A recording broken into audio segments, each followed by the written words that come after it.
Selamat malam pemirsa, senang sekali saya Ganjar Hardian bisa menyapa Anda dalam program Cakap-Cakap. Pemirsa, media sosial begitu semarak. Saat ini orang dengan mudah bisa mengakses, memperoleh, atau mengirim berbagai informasi melalui platform media sosial.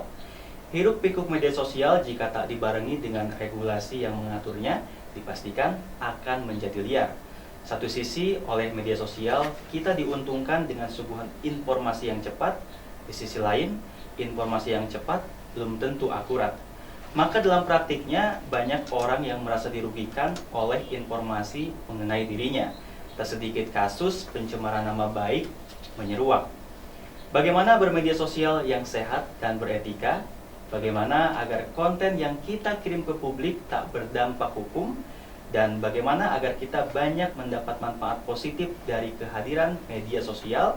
Di studio telah hadir Kepala Satuan Bimbingan Masyarakat atau Kasat Binmas Polres Purwakarta, Bapak AKP Gugun Gunadi. Selamat malam, Bapak. Selamat malam, Mas Ganjar. Ya, selamat malam. Dan juga Kang A.A. Komara, praktisi media sosial Purwakarta. Selamat malam. Ya. Terlebih dulu saya akan bertanya kepada Bapak Gugun, Pak. Ya. Banyak masyarakat yang belum paham mengenai UU ITE itu sendiri, Pak. Bisa dijelaskan? Baik, Bang Ganjar, saya akan jelaskan sedikit perkembangan media sosial sekarang ini sebelum lahirnya Undang-Undang Nomor 11 Tahun 2008 tentang IT, informasi transaksi elektronik, kemudian makin berkembang terus. Dari masa ke masa berkembang, tahun ke tahun berkembang, maka di 2016 dengan Undang-Undang Nomor 19 Tahun 2016, Undang-Undang ITE ini ada perubahan, dirubah sehingga secara spesifik mengatur tentang larangan-larangan masyarakat bermedia sosial. Makanya banyak sekali konten-konten kejahatan-kejahatan, baik itu masalah penipuan, kemudian ujaran kebencian, sara, investasi, apa-apa sekarang udah berkembang di media. Sehingga undang-undang itu telah mengatur segala sesuatu tentang bagaimana kita bermedia sosial yang baik, yang baik. Sehingga kami dari Polres Purwakarta sekarang ini banyak sekali masukan-masukan yang melalui pengaduan, baik itu laporan informasi maupun membuat laporan polisi untuk diproses. Maka oleh itu sekarang itu media sosial itu sangat rawan sekali, baik itu konten-konten sampai dengan perceraian, kan udah perceraian, sampai dengan segala sesuatu terjadi di media sosial. Maka kami dari Satuan Bimbingan Masyarakat ingin mengedukasi kepada masyarakat khususnya di Purwakarta ini bagaimana bermedia sosial itu secara bijak, secara santun, tidak lagi menjadi konten-konten kejahatan. Nah, makanya oleh itu kami pun sosialisasikan semua ke tiap-tiap ini tentang bagaimana untuk mengenai anti hoax, anti bohong. Semua kami ambil data untuk mengedukasi pada masyarakat. Itu baik kepada dari media sosial itu sendiri maupun tatap muka langsung ke desa-desa, ke kelurahan, ke sekolah. Walaupun di pandemi ini kami pun dengan semangat kami untuk supaya masyarakat itu ada edukasi untuk bagaimana bermedia sosial yang baik dan benar. Ya, Pak. Gitu. Pak, semua orang tentu boleh saja menggunakan sosial media, Pak ya. Tetapi karena statement seperti ini, kadang-kadang warganet sesuka hati memposting apapun di akun pribadinya. Tak sedikit karena hal itu akhirnya banyak yang terkena masalah hukum, Pak. Sebenarnya ada atau tidak, Pak, rambu-rambu bersosial media yang harus diketahui oleh warganet? Betul sekali, Bang Ganjar. Jadi ketika ada kebebasan masyarakat bermedia sosial, maka undang-undang itu menjadikan satu rambu-rambu. Mungkin di sini pengguna sosial belum tahu bagaimana rambu-rambu itu. Yang kami sekuat tenaga untuk menyosialisasikan sehingga bermedia sosial itu bijak dalam memposting atau amat tidak ada lagi ada penghinaan atau ejek mengejek atau apalah segala macam, sehingga undang-undang itu harus kami edukasi terus ke masyarakat supaya masyarakat itu mengerti bahwa bagaimanakah bermedia sosial itu yang bijak, yang sopan santun, tidak lagi memposting konten-konten yang menjadikan satu pertentangan. Banyak sekali di sini yang melaporkan, kami proses, kami data di sentral pelayanan kepolisian, bagaimana masyarakat yang merasa dirugikan itu untuk melaporkan dan meminta proses secara hukum yang berlaku. Di sini kan kami juga harus menggunakan alat bukti dari penyidik, alat bukti sehingga kami melakukan penyidikan. Tak lepas dari itu kami pun sering ronda juga Mas, di media sosial sering ronda. Karena konten-konten yang diposting oleh pada masyarakat itu yang bukan pada tempatnya, itu yang bisa menyinggung lembaga negara, institusi, perseorangan. Karena Undang-Undang nomor 19 tahun 2016 tentang IT itu mengatur secara spesifik kan, mengatur secara spesifik sehingga rambu-rambu itu harus betul-betul dipatuhi oleh masyarakat. Kemudian kami pun melaksanakan ronda kami dari tim siber di Polres Purwakarta. Terus mana konten-konten akan kami, apakah ini patut untuk tayang secara luas atau kami bisa untuk di-cut itu apa konten itu. Dengan akun atau apa-apa kami akan melakukan pelacakan. Mungkin dengan IT yang seadanya kami akan terus berusaha. Yang paling penting kami mensosialisasikan dan mengedukasi kepada masyarakat gitu kan tentang undang-undang ini supaya masyarakat lebih bijak dalam hal bermedia sosial. Baik Pak, kan di Purwakarta terutama di media sosialnya ada beberapa grup Facebook yang jumlah anggotanya banyak Pak ya. Di sana seringkali masyarakat membagikan informasi terkait apapun. Bagaimana pandangan Bapak mengenai keberadaan grup sosial media seperti itu Pak? Nah, itu sah-sah saja kan dengan perkembangan teknologi yang makin berkembang, transaksi pun kita udah mulai menggunakan media sosial. Yang penting konten dari bermedia sosial pada masyarakat itu yaitu ya bijak lah. Di negara kita kan tata krama kan, sopan santun kan, tidak saling mengejek. Itu yang penting itulah ya. Tidak melanggar dari koridor hukum yang telah ditetapkan oleh undang-undang tentang ITE itu. Nah Pak, yang terkait tadi kan seperti Bapak bilang bahwa Polres Purwakarta Pak ya, itu melakukan ronda di sosial media Pak. Itu bagaimana Pak cara bekerjanya? Jadi kami ada tim IT kami untuk terus memantau perkembangan pengguna media sosial, untuk memantau terus bagaimana, karena kelihatan bila mana ada yang udah viral, ini konten viral ini ada menyudutkan salah seseorang atau tidak gitu.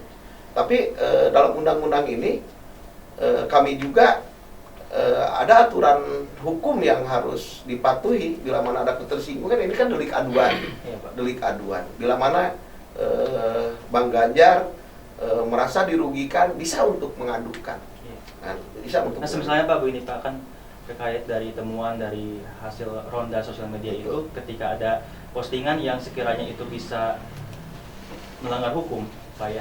Nah, apakah itu akan langsung diambil tindakan dengan dicari yang memiliki akunnya, atau terlebih dulu melalui teguran Pak, misalnya lewat pesan atau di Facebook kayak gitu? Ya, kami akan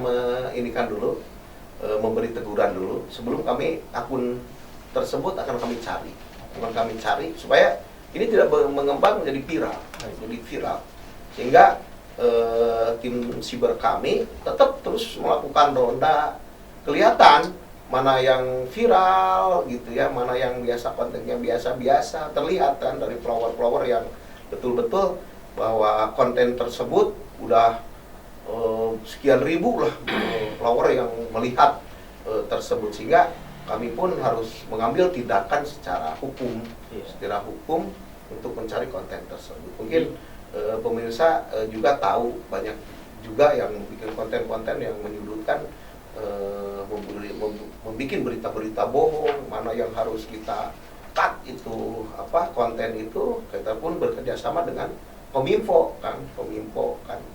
Memang kami juga sedikit-sedikit sudah berjalan ini ya di Purwakarta, sehingga konten-konten itu bisa kami kami cegah supaya tidak berkembang luas. Berarti semua diawasi Pak ya? Betul. Kami diawasi sudah.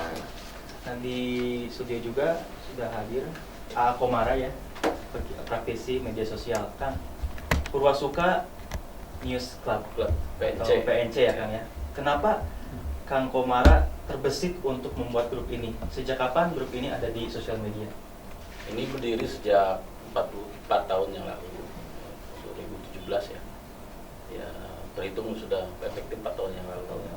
Ini kebetulan ya wadah silaturahminya masyarakat Purwakarta yang notabene stakeholdernya Purwakarta. Jadi di situ beragam tokoh masyarakat Purwakarta, ada dari latar belakang profesi, ada dari birokrat, ada dari DPRD, dari praktisi hukum, dari pengusaha, alim ulama. Di sana juga ada ketua MUI Purwakarta, ada banyak kan dari berbagai latar belakang, seniman, budayawan, ada komplit lah. Jadi merepresentasikan memang masyarakat Purwakarta dari beragam latar belakang.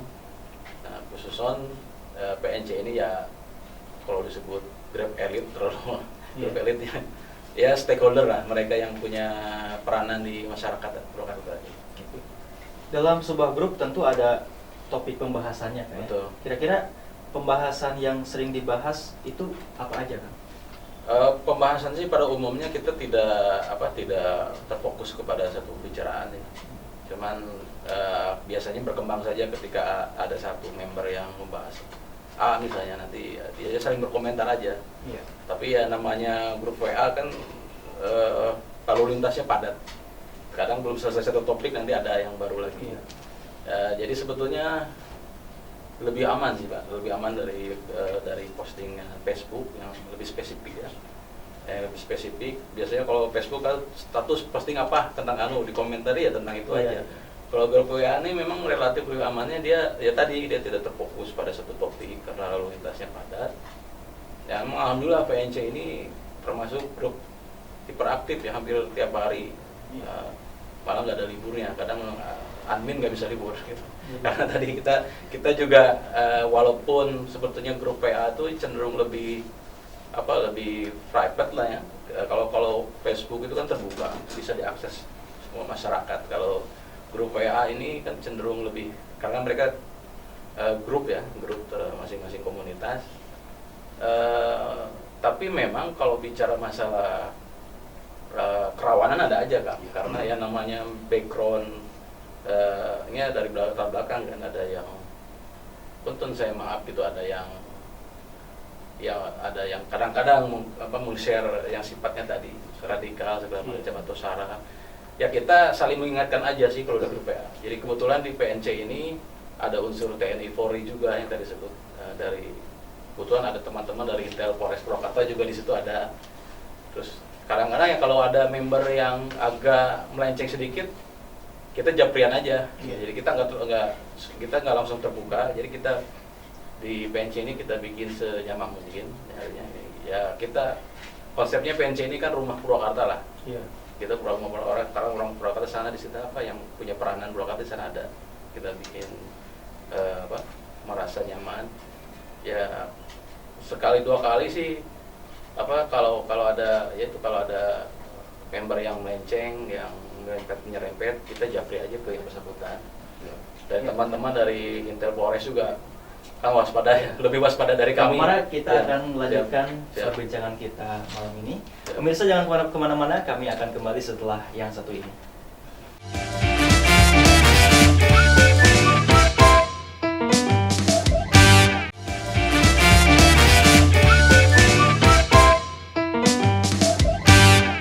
Baik pemirsa, terima kasih Anda masih bersama kami di segmen kedua kali ini.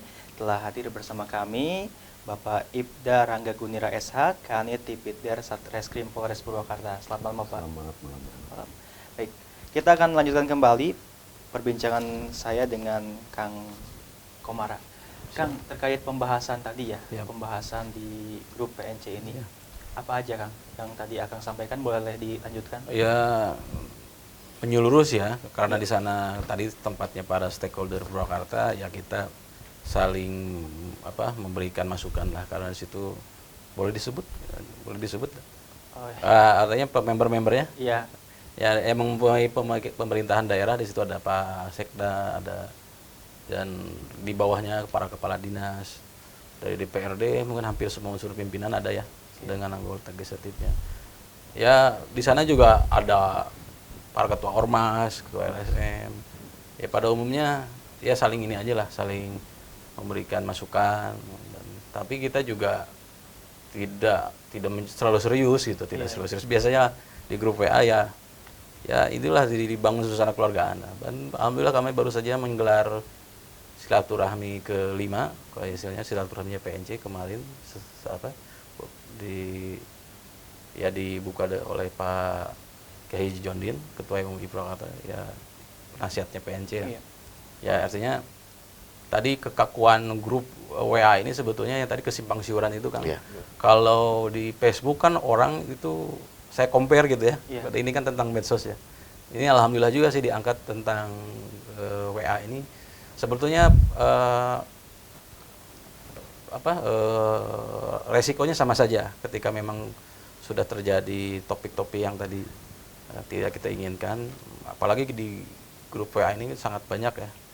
Nah, kalau ya ini kalau dari kami dibangun itu suasana keluargaan supaya antar saat member yang saling katakanlah pro kontra atau saling berdebat atau saling share yang sifatnya kadang-kadang kan memunculkan Betul. perseteruan ya. Iya. Walaupun yang sebetulnya perseteruannya bukan katakanlah perseteruan yang bisa kita maklum lah. Nah, makanya kalau di grup WA itu kalau kami di PNC di follow up dengan kegiatan-kegiatan Kopdar yang tadi tujuannya untuk Betul. tadi untuk supaya menyatukan. Jadi persepsi yang muncul di WA itu sebetulnya tidak serius sebetulnya. Kalau sudah ketemu itu, kalau ketemu antar personal member itu ya cair lagi suasana. Jadi itulah kalau Facebook barangkali karena netizennya maaf mungkin tidak jelas. Iya. Si A, si B, C-nya asal usulnya itu mungkin makanya lebih tajam kan, lebih tajam kalau bahasa teman kami itu tawuran di medsosnya itu lebih tajam gitu karena saling persepsi yang saling berbeda. Kalau di WA ini memang karena lebih tertib, anggotanya kita lebih tahu individunya, apalagi di VNC ini kan mewakili figur-figur yang memang kompeten lah di Purwakarta, yang artinya secara intelektual lebih mudah untuk di-guide. Ya, tugas admin kan meng-guide Kang ya. Iya. Meng-guide seperti itu. Iya Kang, pernah atau tidak ada Kang, ada anggota di grup PNC yang katakanlah terlalu berani membagikan buah pikirannya terhadap keadaan zaman sekarang. Kalau boleh tahu, ada atau tidak Kang tentang itu? Buah pikirannya apa tuh kira-kira? Ya kira men-share postingan atau pendapat pribadi terkait pemerintahan atau apa gitu. Oh, kalau sifatnya perspektif ya, Iya. perspektif seseorang kan kita kan apresiasi saja. Admin mengapresiasi. Jadi kita tidak terkecuali yang tadi rambu-rambu yang sudah disampaikan Pak Gugun dari Binmas Polres, itu akan menjadi pedoman admin ya, dan pedoman admin. Jadi selama tidak melanggar rambu-rambunya sih kita fine-fine aja kan, baik-baik saja. Artinya kalaupun misalnya di PNC ya lebih cenderung kepada masukan-masukan yang konstruktif sebetulnya. Ya alhamdulillah PNC ini menjadi lahirnya beragam ide lah, gagasan-gagasan, masukan untuk Purwakarta. Intinya ya kita konteksnya ya untuk kebaikan bersama aja. Ya. Alhamdulillah para grup ini kan para member grup ini yang terdiri dari birokrat, DPRD, artinya kalau dari segi institusi mah mereka saling saling mengkoreksi, tapi pada betah alhamdulillah gitu sudah 4 tahun. Nah ini artinya ya pandai-pandai kita admin untuk menyatukan chemistry supaya ya tadi kita dialog dengan silaturahmi di darat supaya apa persepsi yang muncul dari A si B itu sebetulnya bukan pendapat ini gitu, itu sebetulnya sesuatu hal yang bisa dikomunikasikan gitu, seperti itu. Baik, Pak ya. Dalam sebuah grup tentu ada aturan yang harus dipatuhi oleh semua anggotanya, Pak ya. Iya. Kira-kira peraturan seperti apa yang dibuat oleh Kang Komara untuk ditaati oleh warga PNC, Kang?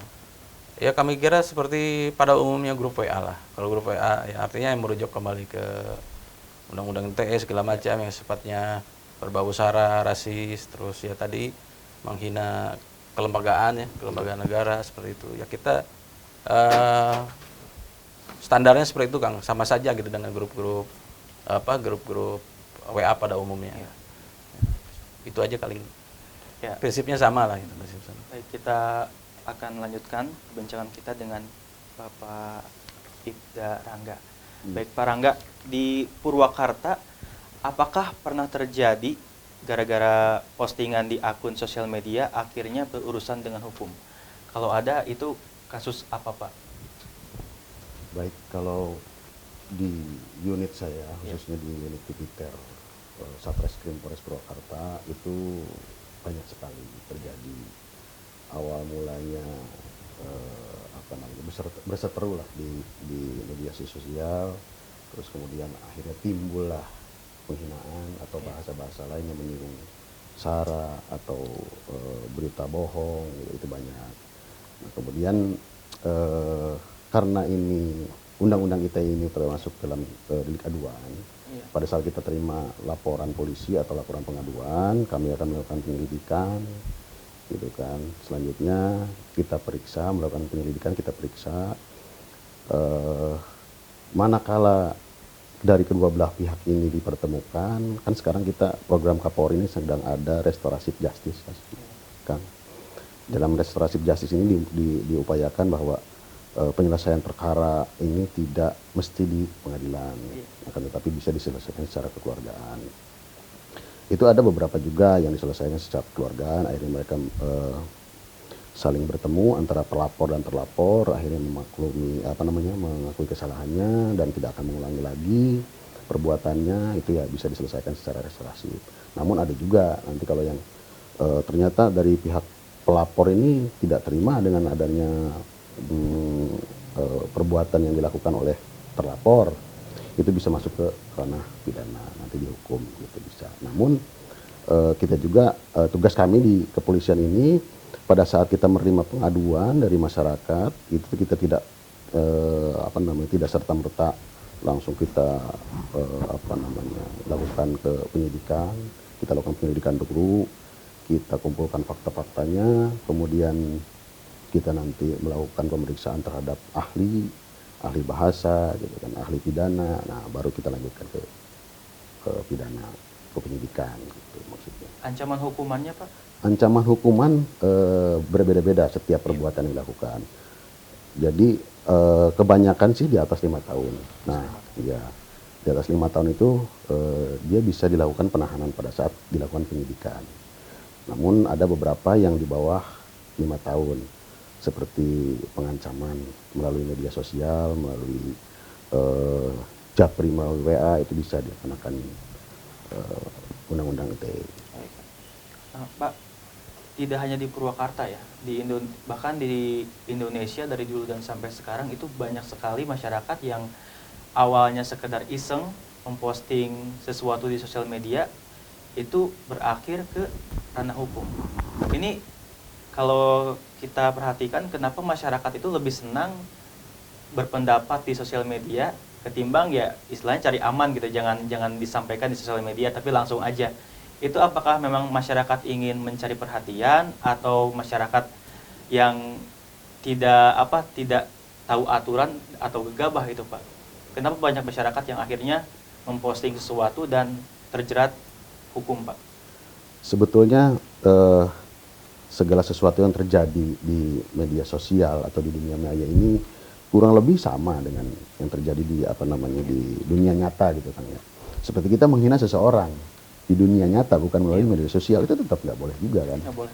Gitu kan. Seharusnya mereka sudah ya masyarakat pada umumnya termasuk yang awam pun seharusnya sudah paham bahwa menghina seseorang itu tidak boleh.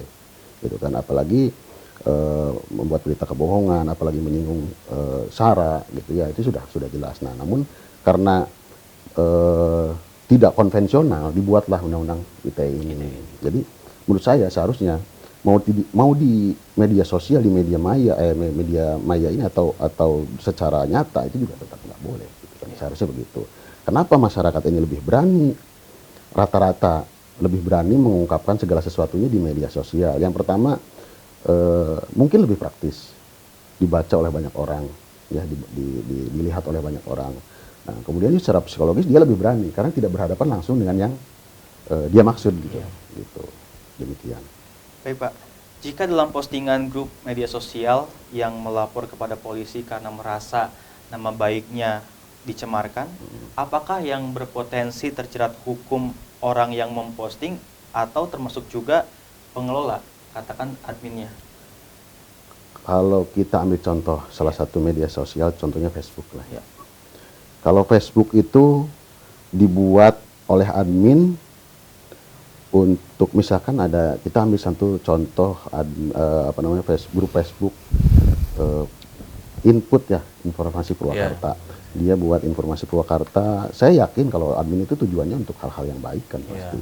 Nah, namun ada beberapa member dari grup seperti tadi Kang Komara bilang, kalau di WA itu lebih terorganisir, lebih kita tahu ini siapa sih.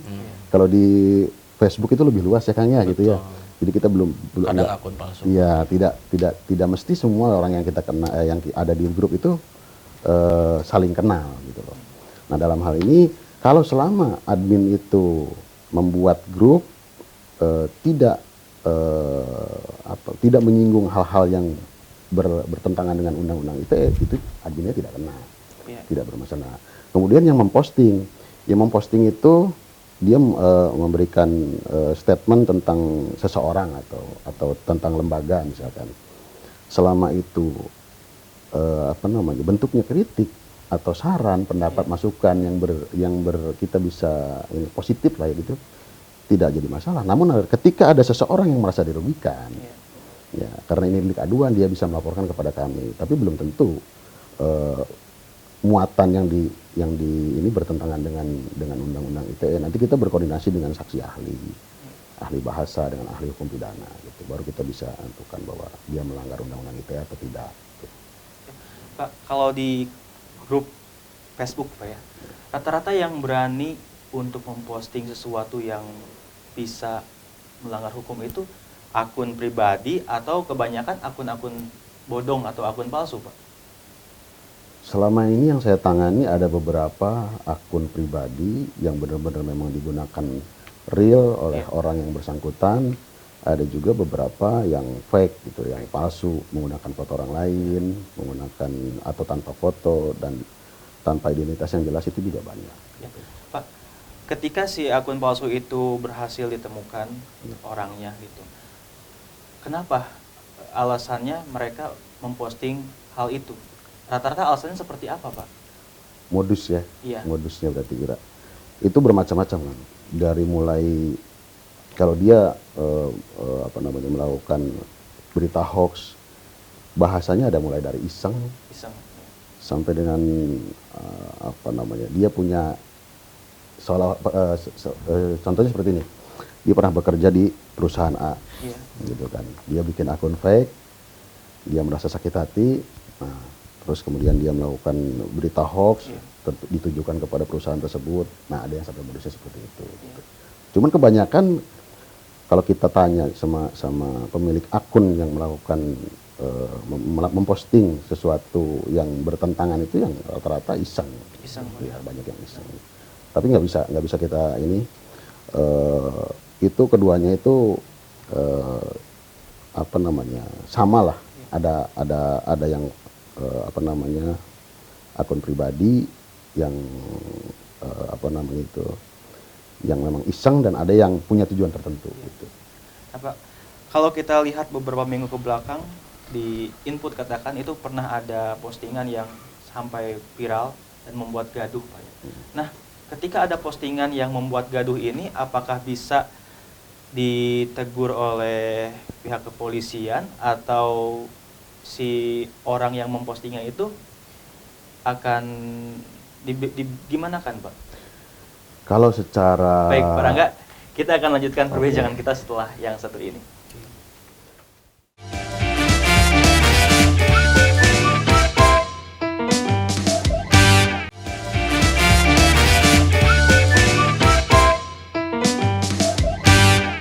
Baik pemirsa, terima kasih Anda masih bersama kami. Kita lanjutkan ke perbincangan kita hari ini. Baik Pak Rangga, terkait tadi postingan yang membuat gaduh, bagaimana tindakan dari pihak kepolisian jika ada hal itu terjadi di grup sosial media? baik, di antaranya kan saya bilang tadi kalau terkait undang-undang ITE ini yang kalau sudah melanggar undang-undang ITE ada pengaduan dulu.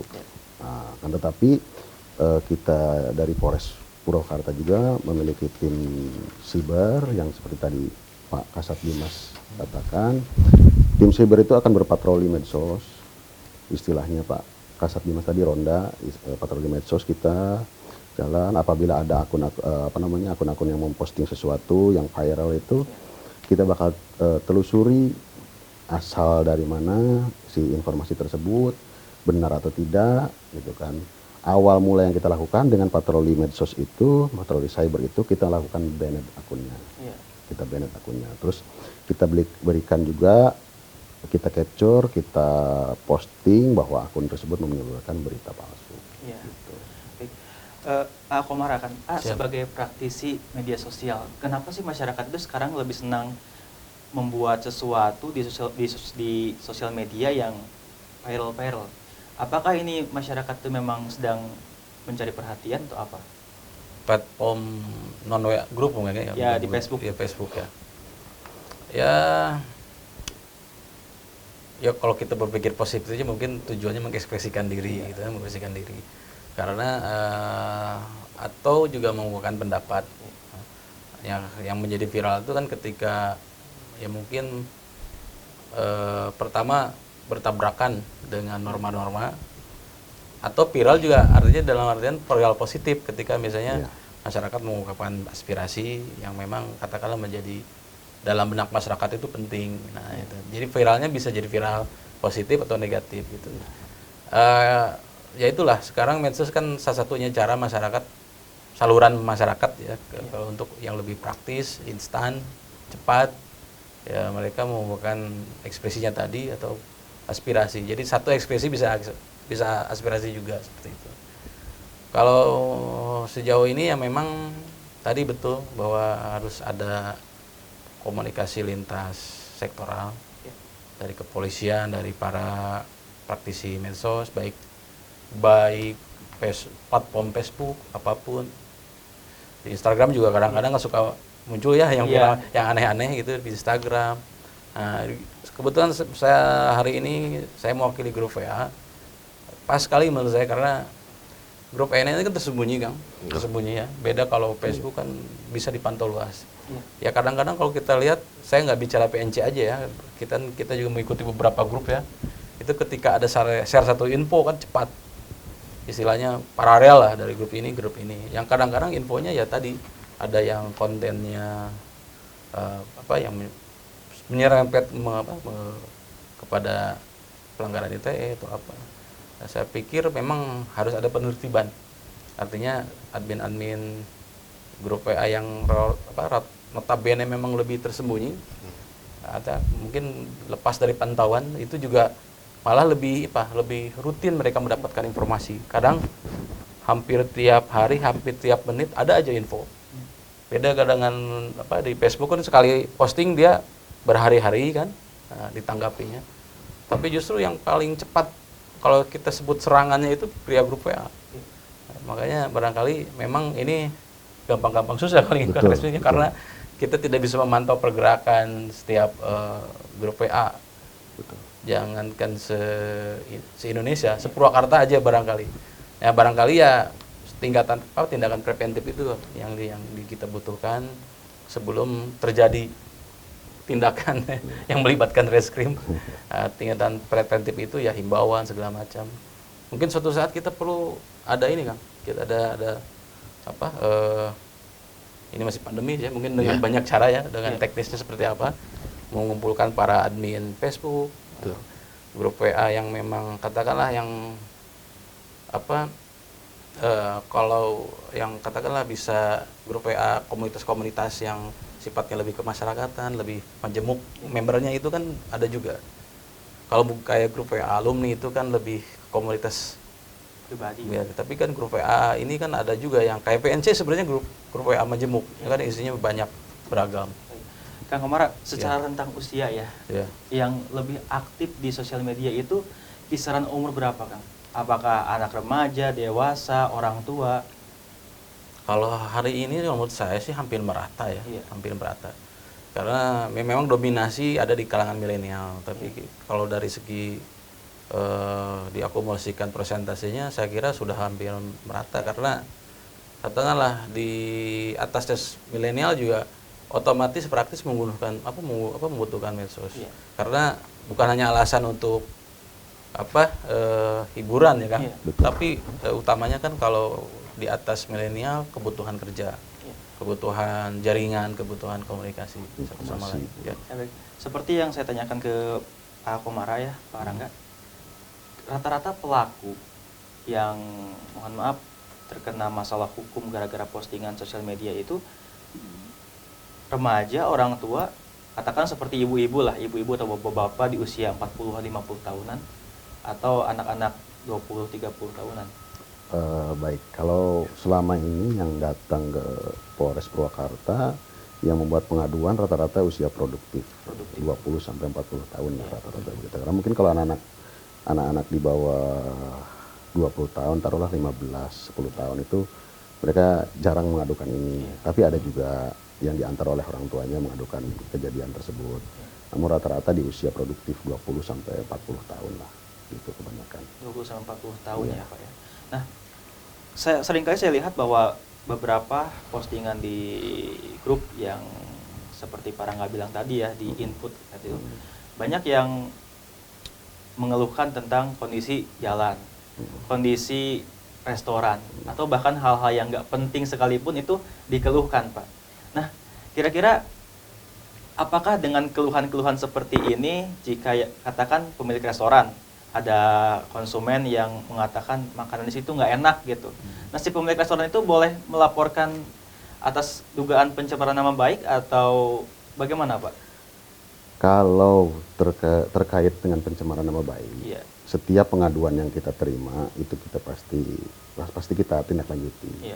Nah, kemudian terkait nanti apa yang dibicarakan oleh si pemosting untuk seperti tadi contohnya ditujukan ke restoran yang masakannya tidak enak.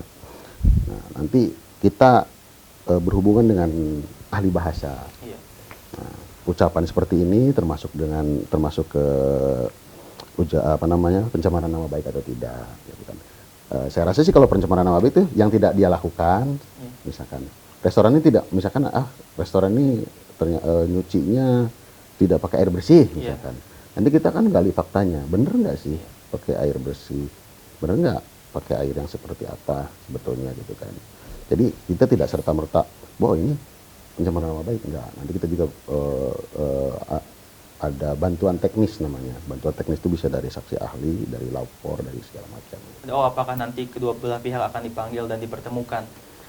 Kalau secara melakukan penyelidikan, pada saat kita menerima laporan pengaduan atau laporan polisi, kita melakukan penyelidikan dengan cara melakukan wawancara terhadap pelapor dan terhadap terlapor. Gitu. Jadi pada saat setelah diperiksa, biasanya sih setelah diperiksa itu si terlapor ini merasa merasa aduh ya saya sudah melakukan kesalahan. Akhirnya dia bertemu, kebanyakan begitu. Tapi kalau misalkan kedua belah pihak ini kekeh-kekehan, cek Sunda nama jadinya kekeh-kekehan, ya kita bisa maju ke penyidikan, dilanjutkan ke penyidikan. Kang Komara, kan tadi yang seperti saya katakan tadi, yang semua diposting dari hal yang penting sampai yang nggak penting. Nah, kenapa kalau kita lihat masyarakat seperti ini, apakah itu hal yang wajar atau ya itu sama sekali tidak wajar?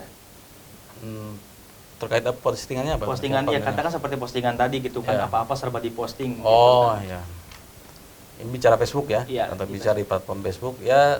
Tadilah masyarakat kan mungkin di antara kejenuhannya dalam aktivitas sehari-hari, ya cara dia mengekspresikan diri, cara dia menyampaikan pesan kepada teman-temannya kali ya, teman-teman Facebooknya.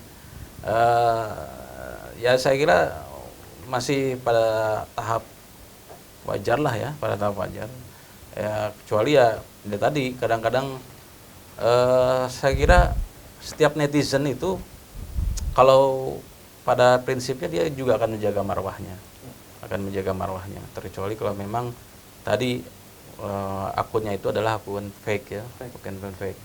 Karena seperti Kang Ganjar juga punya teman relasi di Facebook, pastilah selama dalam batas kewajaran, karena juga dia akan menjaga marwahnya sih, akan menjaga nama baiknya pada sesama netizen yang lain. Kalau yang menyangkut postingan-postingan yang katakanlah yang tadi yang sifatnya mungkin cari perhatian, viral atau segala macam, ya tadi ada menurut saya dua persepsi. Pertama viral untuk positif atau negatif, seperti itu. Baik, Pak, kan ya kita kan ketika bersosial media itu tentu ada yang aneh dan tidak apa ya. Nah, beberapa minggu yang lalu kita sempat mungkin masyarakat Purwakarta tahulah gitu kan, ada yang sempat mengatakan bahwa tembus 5.000 komentar atau like itu akan menyelam di situ Wanayasa gitu kan. Nah, kalau dilihat Pak dari sudut pandang hukum, apakah itu termasuk pelanggaran hukum atau ya itu hanya sekedar postingan yang tidak bisa dipertanggungjawabkan? Kalau menurut saya itu disebut melanggar hukum sih tidak. Ya. Ya. Cuman nanti kewajiban kita melakukan pencegahan, itulah gunanya patroli cyber, kita mencari postingan-postingan yang akan viral atau sudah viral, kita himbau. Kalau misalkan menimbulkan bahaya ya kita cegah, gitu kan. Jangan sampai terjadi, gitu kan. Ya. Gitu. Pak Gugun, imbauan kepada pelaku medsos agar terhindar dari jerat hukum itu seperti apa, Pak? Baik, Ganjar. Jadi kami menghimbaulah ke masyarakat, mari kita bermedia sosial yang bijak, yang memberikan manfaat. Ya. Memberi manfaat, silahkan gunakan supaya bermedia sosial tidak nyeleneh lah, tidak membuat orang gaduh. Mari kita bermedia sosial yang sopan, santun, dan gunakanlah media sosial sebagai ajang transaksi elektronik yang baik, sehingga tidak merugikan orang lain dan serabanya, khususnya itu di masyarakat Purwakarta dan umumnya di Indonesia gitu kan. Mari kita sama-sama bermedia sosial yang bijak. Itu aja. Ya, Kang Komara, closing statement apa yang ingin disampaikan ke pemirsa di rumah? Mewakili komunitas medsos barangkali ya kita gunakanlah medsos ini seperti Pak Gugun sampaikan sebijak mungkin, karena medsos itu pada prinsipnya dibangun untuk sarana informasi, silaturahmi, mempermudah, kalau ke istilah bahasa Cilamayanya mah connecting the dot gitu, menyambungkan yang dari jauh jadi lebih dekat gitu, menyambungkan lebih dekat dengan ya tadi medsos kan sudah betul-betul menembus batas ya, global sekali. Masyarakat dunia sekarang dipertemukan lebih dekat lagi dengan adanya medsos. Nah, artinya apa? Bahwa ketika kita masuk kepada pergaulan yang sangat luas ini di medsos yang bisa menembus batas wilayah, kota, negara, ya tampilkanlah citra kita sebaik mungkin. Ya tadi yang seperti saya sampaikan bahwa setiap netizen alangkah baiknya menjaga marwahnya, menjaga nama baiknya, profilnya, sehingga dalam berkomunikasi ya tadi medsos itu banyak melahirkan manfaat dari silaturahminya itu bisa bertambah relasi, Pak. Betul. Kalau memang kita mencitrakan sesuatu yang positif, kenalan kita di medsos ini juga akan menjadi hikmah bagi kita, akan berkah lah kepada kita. Tapi kalau kita menyampaikan komunikasi dengan citra yang negatif, ya jangankan tadi kita mendapat atensi atau kalau yang ada mungkin hanya cemoohan atau apa yang pada akhirnya bermedsos menjadi sesuatu yang kurang berfaedah. Jadi kembali lagi mau kali komunitas medsos dimanapun platformnya, baik di grup WA, di Facebook, di Instagram, ya marilah kita citrakan diri kita sebaik mungkin supaya medsos ini betul-betul sesuai tujuan awalnya. Terima kasih. Dari Pak Rangga?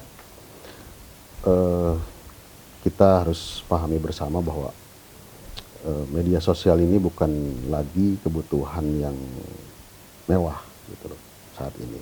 Ini sudah menjadi kebutuhan pokok masyarakat kita sekarang. Jadi saya mengajak rekan-rekan mungkin nanti yang menonton acara ini untuk kita sama-sama menjaga, karena kalau hanya saya sebagai penindakan dan Pak Gun-Gun ini sebagai pencegahan, bertindak sebagai pencegahan, nah kita tidak cukup dari situ aja. Dari semua unsur ini harus terlibat, bahwa yang tidak boleh dilakukan itu sama. Di media sosial pun tidak boleh, di dunia nyata pun tidak boleh. Sebetulnya hampir sama. Jadi saya harap dari lingkungan paling kecil aja, dari keluarga kita harus ada edukasi bahwa tidak boleh loh memperlakukan orang lain dengan tidak baik. Betul. Minimalkan seperti itu. Ya mudah-mudahan nanti berkembang dengan adanya kegiatan ini. Saya harap ada nanti efek positif yang lebih baik ke depan. Gitu. Satu lagi saya boleh menambahkan bahwa karena medsos ini perangkatnya kan sangat mudah dijangkau. Artinya perangkatnya rata-rata umumnya HP, baik itu grup WA, baik itu Facebook. Kadang-kadang ini menjadi rawan kan karena kita HP ini kadang-kadang ya tadi kita sebagai katakanlah kita kepala keluarga atau apa. Kadang-kadang yang mengakses mungkin tidak hanya kita sebagai pengguna, bisa anak-anak kita, bisa apa. Jadi karena dengan adanya saringan informasi itu paling tidak internal keluarga kita terproteksi lah. Artinya dimohon juga untuk hati-hati bahwa sarana yang paling umum itu kan HP ya. Yang tadi yang sangat rawan untuk bisa diakses oleh usia di bawah dewasa tentunya gitu. Seperti itu. Baik. Terima kasih Pak Gugun, Terima kasih. Kang Komara dan Pak Rangga atas Sami-sami, kehadiran di Kang. studio hari ini. Baik pemirsa, demikian cakap-cakap untuk hari ini. Tetap patuhi protokol kesehatan COVID-19 dan jangan lupa senantiasa menggunakan masker. Saya Ganjar Hardian, pamit undur diri. Terima kasih dan sampai jumpa. Cipta TV selalu di hati.